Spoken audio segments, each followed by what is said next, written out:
I spoke about the need for cover in the forward area for Bukayo Saka a few videos ago, and with how Leandro Trossard ended the 23-24 season, how he's looked so far in this preseason, especially against Bayer Leverkusen, with Gabriel Jesus making a swift return, the sales of Eddie Nketiah and Reece Nelson.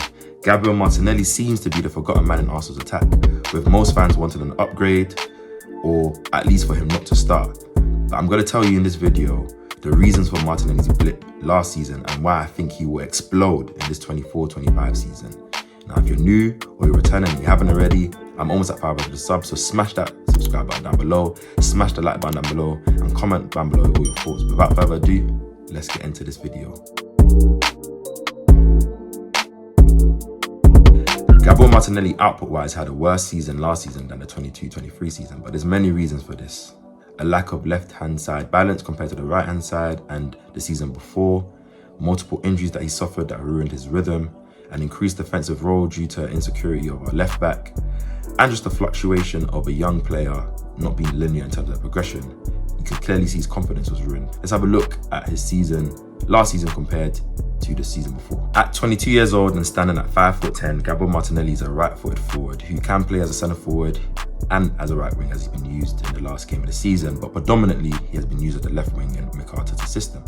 Having signed for €7 million a few years ago, Martinelli's performances have made him a key piece of Mikel Arteta's Arsenal, despite Mikel not even signing him. The blitz and supremely talented Brazilian forward is now playing his 5th season in the Premier League. His adaptability in the league under Mikel has made him one of the key players for Arsenal. Now, looking at his stats from 22-23 and comparing it to 23-24, in 23-24 Martinelli played 43 games, starting 23 games, and he only had 8 goals and 5 assists in all competitions, compared to the 22-23 season where he had played 46 games, starting 34, and had 15 goals and 7 assists in all competitions. In that 22-23 season, Martinelli had 15 non-Premier League goals in the Premier League, which put him in the top 5% of all attacking players in the league that season. He overshot his non-penalty goal XG, which was 11.54, as he scored 15 goals. He had 54 shots that season, with 32 shots on target. He averaged about 78 minutes per game, with 59 key passes, which put him in the top 8% of attacking players in that season. Now, comparing that to the 23-24 season, he only scored 6 goals in the Premier League, whilst only having a non-penalty XG of 7.16. He only took 37 shots, 21 shots on target. He only averaged 58 minutes per game, which was 20 minutes less than the season before, and 41 key passes in the 23-24 season. Now, this is a big drop-off for Martinelli, scoring half of the goals that he scored the season before. His assists taking a dip as well, despite him being an important member of our squad and our attacking Arsenal, no pun intended. But there are some reasons why he had a dip off. In the 22-23 season, Martinelli consistently had Zinchenko and Xhaka on the left-hand side, where there was a clear understanding of rotation, of defensive coverage from Xhaka, and 2 clear players who can pass between the lines, who take risks in their passing as well, and allow Martinelli to flourish in his style of play, which is running in behind, getting onto through balls and finishing off. Compared to the 23-24 season, where he had started with Havertz, who wasn't a midfielder in my opinion and lacked the confidence, and then Rice before, he was still learning that role. So it affected Martinelli a lot, as well as not having consistent left back in Zinchenko. Sometimes he had Tomiyasu or Kivior playing there as well. Obviously, originally the plan was to start Timber there, but he had got injured in the first game of the season. Towards the end of the season, some may argue, why did Trossard have a good season? Why did he get the numbers that he can? Obviously, on top of Trossard being more of a senior player, more experienced player in general, one of the reasons why Trossard looked so impactful was because we improved our left-hand side dynamics towards the end of the season after the Dubai trip. Another reason for Martinelli's dip was his injuries. He had an injury against PSV in the 4-0 win in the Champions League, which made him miss a few games, including the North London derby, but he then returned against Man City to score the winner. He then sustained a foot injury against Sheffield United in our 6-0 win, which apparently was a deep cut, and you can see clearly affected Martinelli's confidence throughout the rest of the season. And after that injury, he only managed to get bench and substitution appearances, coming on mostly in the 70th minute. Rhythm affects confidence. We saw right after the Dubai trip, Martinelli scored 2 goals in the 5-0 win against Palace, 2 Thierry Henry-like finishes, which I thought was the start of him getting his confidence. In a couple of games afterwards, he scored a goal against Liverpool, which shows, one, he scores goals in big games, but you could see clearly that injury against Sheffield United really affected his confidence, really affected his fitness. All the changes that I believe will allow Martinelli to explode. Let's start off with our left-hand side balance. Martinelli's going to have a lot more support, a lot more chemistry and ballers on that left-hand side to allow him to utilize his game.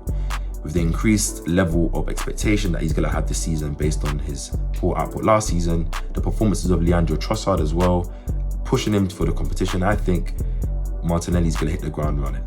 I still feel like he did put his all in defensively. He still had a good season on the ball as well, in terms of taking on his man, in terms of expanding our play and allowing us to be deadly in behind. He just didn't get the output. As long as he can hit the ground running this season, whether he starts on the bench or he starts in the starting lineup and get a few goals in those first 5-6 games, the same way he did in the 22-23 season, and hopefully not get any of these niggly injuries.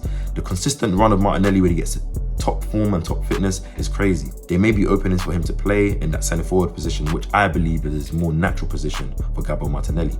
He's one of our most hard-working and selfless players. As you can see, as I said, he took up a majority of defensive role, similar to Bukayo Saka on the other side. Signing of someone like Calafiori, who's a beast, Martinelli can not cheat, but can have less defensive responsibility so he can focus more on his attacking play and building the chemistry, the players that he is around. No player gets 50 non-penalty XG goals at 21 if they're not a special talent. And a dip in form is more, with the reason I specified, is more than possible. Our concerns, obviously, are injuries.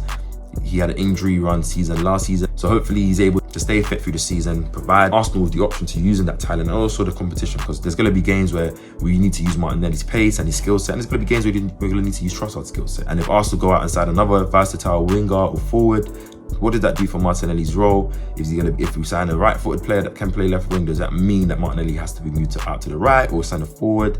Could mean more competition, which could mean if he doesn't play well, less game times. Martinelli should be either one of our top shot takers in every game, and he isn't, and he wasn't last season. And I think Mikel, but Martinelli needs to take the emphasis to change that. My expectations this season, I think Martinelli can surpass 20 goals and get at least 10 assists in all competitions this season, be it there's more games. More match winning, we saw him getting the match winners against both Liverpool and against Man City, so more of those games, more of those clutch goals, create more memories in fans' minds, and also embark his relevance in terms of being a big game player. Martinelli's always been one of these players with great aerial ability, as we've seen in his first couple of seasons at Arsenal, scoring multiple of headers, and I want to see him now when the ball's on the right hand side from Saka or Odegaard or Vieira or Wanyeri, who's ever playing that right hand side, to make those runs to the back post or to the front post, similar to that goal he scored in the 22-23 season. Now, in summary, I believe the reasons that Martinelli had a poor 23-24 season were down to a left-hand side balance, or imbalance, I should say, the injuries that affected his rhythm, a lack of confidence as well, and increased pressure from Arsenal going for the league and being so perfect at the end of the season, and Mikel not wanting no mistakes, Leandro Trossard having a crazy end of the season, being so clutch. In my opinion, I think Martinelli is going to explode this season. I think he's going to have a great season, and I think he's going to remind Arsenal fans that this is a gem and may turn out to be one of the best attackers in the world. So comment down below your thoughts. Do you believe that any of my reasons for Martinelli having a blip last season were true, or do you have a difference in opinion? Do you think he'll blow up this season, have a mad season? Anything you think, comment down below in the comment section. Let me know your thoughts.